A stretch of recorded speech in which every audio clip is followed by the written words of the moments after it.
अब देखो कैसे झूठ बोला जाता है। अगर 4 जनवरी को री एग्जाम हो रहा है, इसका मतलब 3 जनवरी को यह क्वेश्चन ट्रेजरी में रख दिया गया होगा, तभी ना सुबह सुबह क्वेश्चन पहुंचाना है। 3 जनवरी को ट्रेजरी में आया, इसका मतलब है कि 2 जनवरी को ट्रांसपोर्ट हुआ होगा, और इसका मतलब है कि 1 जनवरी को प्रिंट हुआ होगा, 1 जनवरी को प्रिंट हुआ होगा, तब ना 2 जनवरी को ट्रांसपोर्ट हुआ होगा, 3 जनवरी को ट्रेजरी में गया होगा, 4 जनवरी को एग्जाम हुआ होगा। ये तो न्यूनतम हम टाइम बता रहे हैं। अब एक और चीज देखो, इसका मतलब आपके पास 1 तारीख तक का ही टाइम था फाइनल प्रिंट करने का, प्रिंट होने के बाद तो कुछ कर नहीं सकते। 19 दिसंबर को बीपीएससी ने कहा था कि हम री एग्जाम लेंगे, हम क्या लेंगे, री एग्जाम लेंगे बापू सेंटर का। प्रेस कॉन्फ्रेंस किया गया था कितने तारीख को, एक्सेप्ट किया था, और कहा था 19 दिसंबर को कहा था कि जो 13 दिसंबर को बापू सेंटर में धांधली हुई है उसका री एग्जाम लेंगे कितने सेंटर पे, 22 सेंटर पे। तो जब आप 19 को कर रहे हैं और आपको फाइनल प्रिंट के लिए कब भेज रहे हैं, 1 तारीख को, तो आपके पास कितने दिन का टाइम है, 11 दिन का, और नोटिफिकेशन में लिख रहा है कि 21 दिन टाइम लग गया। भाई जब तुम्हारे पास 11 दिन ही टाइम बचा है तो तुमने 21 दिन टाइम कैसे लगा दिया? इसका मतलब तुम्हें पहले से पता था कि धांधली तो 13 तारीख को होना है। धांधली तो तुम्हें 13 तारीख को था, तब ना तुम्हें एग्जैक्ट पता चल गया कि 21 दिन का टाइम लग गया, 21 दिन का टाइम लग गया, और तुम्हें पता चल गया कि अब इन्हीं सेंटर का एग्जाम लेना है, अब सारे बच्चों पे ध्यान नहीं देना है, इन्हीं पे ध्यान देना है। और यही कारण था जब 4 जनवरी को परीक्षा होती है तो 19% रिजल्ट आता है, और 13 दिसंबर को महज 6% रिजल्ट है। इतना भी नहीं, ये रिजल्ट 6% भी नहीं था, लगभग 3-3.5% था। इन्हें 4 नंबर एक्स्ट्रा दिया गया ताकि गैप ज्यादा ना दिखे। हमको नोटिस भेज रहे हो? हाँ, अरे जिस आंधी में मौसम विभाग चेतावनी जारी करता है ना, उसमें बचपन में हम लोग टिकोरा बीनने जाते थे।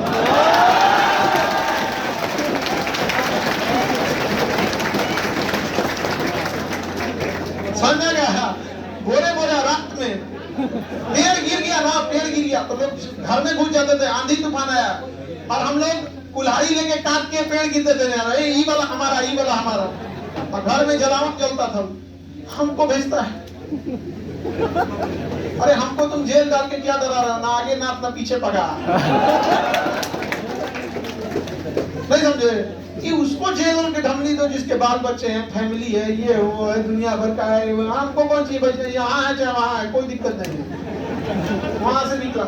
आप खुद बताओ, जब आपने 19 दिसंबर को बोला कि हम री एग्जाम लेंगे कितने तारीख को, 4 जनवरी, तो 4 जनवरी की री एग्जाम का मतलब आपके 1 जनवरी को क्वेश्चन प्रिंट कर दिए थे, आपके पास महज 11 दिन टाइम था, उसमें भी संडे की छुट्टी, उसमें भी संडे की छुट्टी। तो आपने ये कैसे लिख दिया कि आपको 21 दिन का टाइम लग गया? आपने यही डिसाइड कर दिया था। समझ में कि नहीं, कि री एग्जाम तो कराना है। और ये क्या मतलब होता है कि यहाँ 6% रिजल्ट, यहाँ 19% रिजल्ट? क्या इन बच्चों को 21 दिन का एक्स्ट्रा टाइम नहीं मिला था? इनको पैटर्न भी समझ में आ गया था, और इसके अलावा गया और नवादा के ट्रेजरी से क्वेश्चन भी गायब हो गया था। समझा? अब ये स्केलिंग किया होगा या नॉर्मलाइजेशन किया होगा, क्या किया है, कुछ ना कुछ तो बताएगा, बताए ना, कुछ नहीं बता रहा है, ये तो गलत बात है। दूसरा, अगर मेरी बात गलत है तो इस इतने बड़े नोटिफिकेशन में गया और नवादा के ट्रेजरी की चर्चा क्यों नहीं है? इतने बड़े नोटिफिकेशन में जहां इन लोग ने कहा, हिम्मत देखो इनका, खान साहब का नाम लेने का तो हिम्मत नहीं है। कुछ कोचिंग संचालक, एक को है भाई,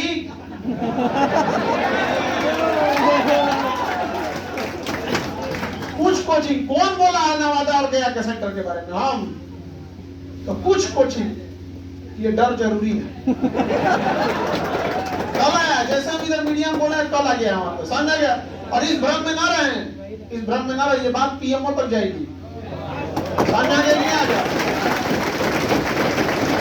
आर्टिकल 315 का प्रयोग करके इसको लेके चल जाए यूपीएससी, अपने में ले सकती है यूपीएससी। जब कोई स्टेट की एजेंसी एग्जाम लेने में असमर्थ हो जाए, उसको कोरोना और कैंसर हो जाए, उसको,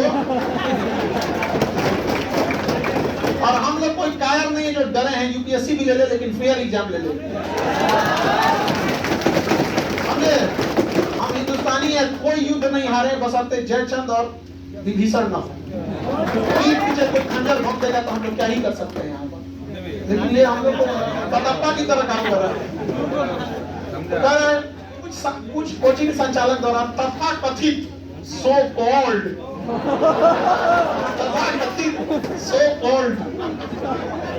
सोशल मीडिया पर भ्रम फैलाने जा रहा है कि दिनांक 4 जनवरी 2025 को आयोजित एकीकृत 70वीं प्रारंभिक परीक्षा में पुनर्परीक्षा को प्रश्न पत्र का नया सेट प्रिंट नहीं कराकर दिनांक 13 दिसंबर में आयोजित प्रारंभिक परीक्षा हेतु प्रिंट कराए गए प्रश्न पत्र के सेट में से अनयूज्ड यानी अनयुक्त प्रश्न पत्र से ही प्रयोग किया गया है। मतलब हम यही कर रहे हैं ना कि यहाँ पे किया गया। अब इनकी सफाई उक्त संदर्भ में आयोग स्पष्ट करता है कि दिनांक 4 जनवरी को आयोजित पुनर्परीक्षा हेतु आयोग ने प्रावधान अनुसार अभ्यर्थियों की संख्या के अनुरूप 3 नए सेट तैयार किया था। तीनों दिखा दो,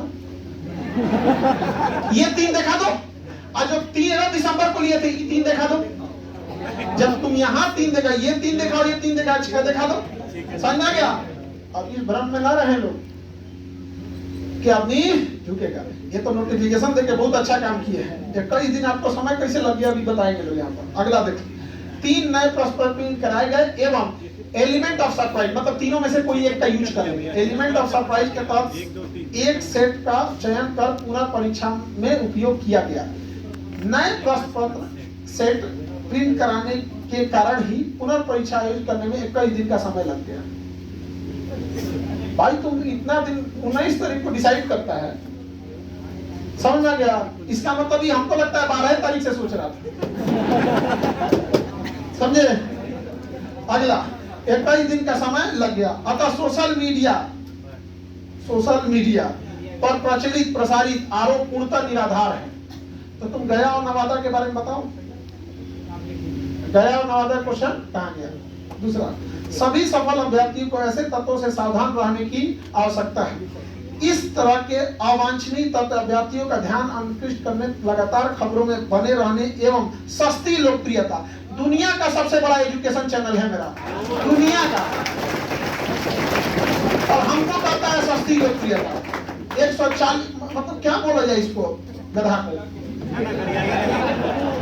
ये चीज हम आपको दिखाते हैं।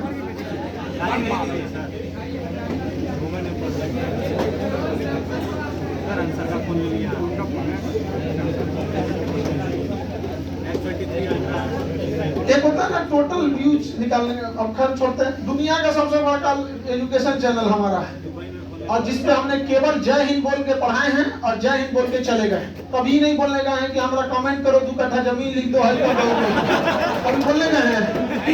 कभी आगे कुछ बोले हैं?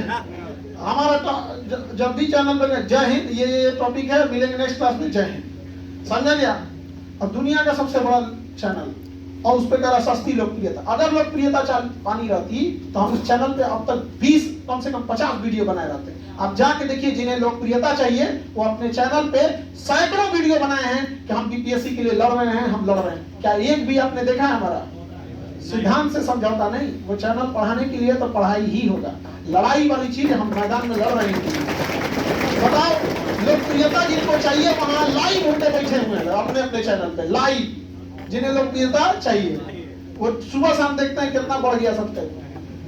हम लोग एक भी उस पर डाले हैं, कुछ भी नोटिस से लेकर कुछ भी प्राप्त करने हेतु एमपुर में ही नॉर्मलाइजेशन एवं अन्य विषयों के मुद्दा बनाकर सोशल मीडिया पर बिना किसी जानकारी के कल्पना के आधार पर लगातार भ्रम अफवाह फैलाने हेतु साक्षात्कार देते रहते हैं। मतलब हम लोग नॉर्मलाइजेशन पे भ्रम फैलाते हैं। पर रवि परमार मनु भाई ऑन कैमरा आपको बोल रहे हैं, आपने बोला था कि 15 नवंबर को हम बच्चों के साथ मीटिंग करेंगे, इतना झूठ क्यों बोले थे?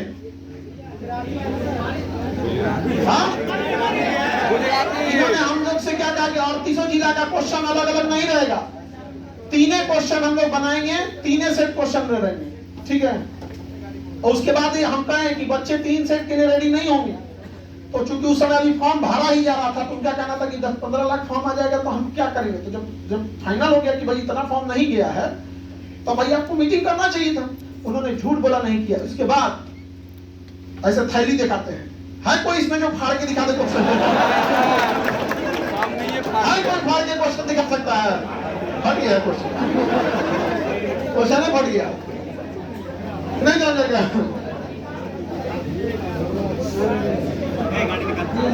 हाँ, टोटल व्यूज कितना है? 240 करोड़ होगा। देखो 247 करोड़। ये कह रहा है कि सस्ती लोकप्रियता प्राप्त करने के लिए, हमको कह रहा है कि सस्ती लोकप्रियता पाने के लिए भारत अपने सस्ता नशा करके बैठल है। भारत की जनसंख्या 140 करोड़ है। ध्यान से देखना, भारत की जनसंख्या 140 करोड़ है और हमको कह रहा है सस्ती लोकप्रियता। हमारे चैनल पर व्यू 240 करोड़ है।